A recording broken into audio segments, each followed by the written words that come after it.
Okay, I know I'm late, but a brand new Venom trailer dropped today. It looks really good, and there are some major implications in it as to the Venomverse being tied to the Spider-Verse, which is obviously tied to the MCU. So we're going to break it all down. What's going on, YouTube?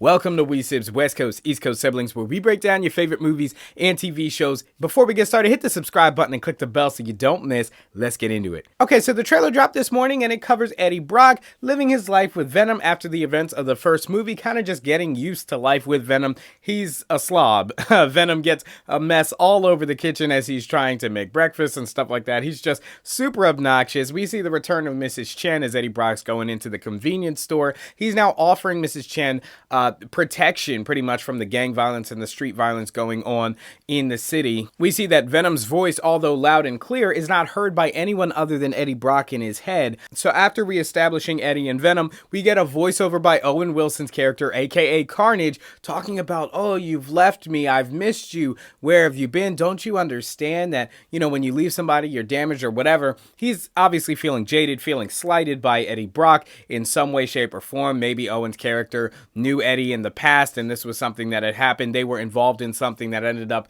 having Carnage going to jail, Cletus Cassidy, while Eddie Brock remained free. Speaking of Cletus Cassidy's Carnage, he's actually about to get executed. He's going to die by lethal injection, and they show the scene of him in the prison about to get his doses. But what happens is, just as the lethal liquids are about to enter his body, the Carnage symbiote goes out of his veins in order to push that toxic mixture out of his body. I would assume this is the scene in which we first see Carnage go full Carnage, and he just looks amazing. The CGI looks great.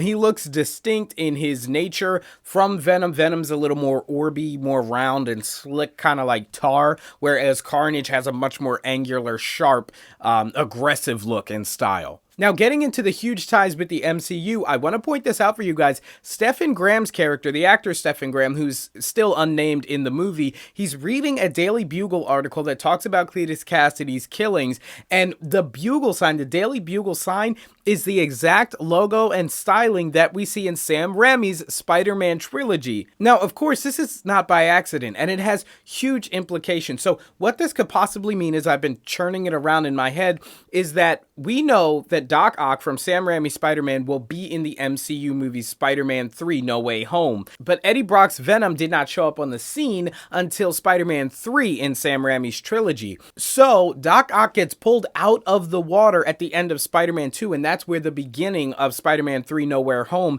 starts with his character. So this would essentially create a new timeline in which Spider-Man 3 never happened and Topher Grace's Venom never existed. This would also mean that James Franco's Hobgoblin does not exist. Now, as far as the Andrew Garfield timeline, we're assuming everything picks up from the Spider-Man 2 timeline because Jamie Foxx's Electro will be in the movie as well. But the simple fact of Stephen Graham's character holding that Daily Bugle magazine means that that Daily Bugle exists in the Venomverse. But here's where things get a little tricky, because J.K. Simmons' character, J. Jonah Jameson, is the head of both the Bugle in the Sam Raimi trilogy and the head of the Bugle in Tom Holland's Spider-Man universe. Is it just the same Daily Bugle exists across all the multiverse, or is it that they just recasted J.K. Simmons and he's not supposed to have any relation to the Sam Raimi trilogy? These are some loose ends they definitely are going to need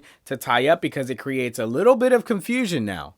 But to wrap, although this trailer doesn't show any one-on-one fighting scenes between Venom and Carnage, we know that it's on the way. It just wasn't shown in this teaser trailer. But the trailer looks great. This looks like it's going to shape up to be a great sequel with a great villain. And now super big implications and ties to Tom Holland's Spider-Man and therefore the MCU and Sam Raimi's trilogy of Spider-Man. So let me know what you think of all this down in the comments below. Hit me with a like if you're liking the video. Subscribe and click the bell so you don't miss as we cover your favorite movies and TV shows. And we're always taking suggestions down in the comments below, so let us know. And also check out our sister channel, The La Quente Ledger. I have a tech show over there called The Granite Geek Show. Thanks so much for watching, guys. I'll see you in the next one.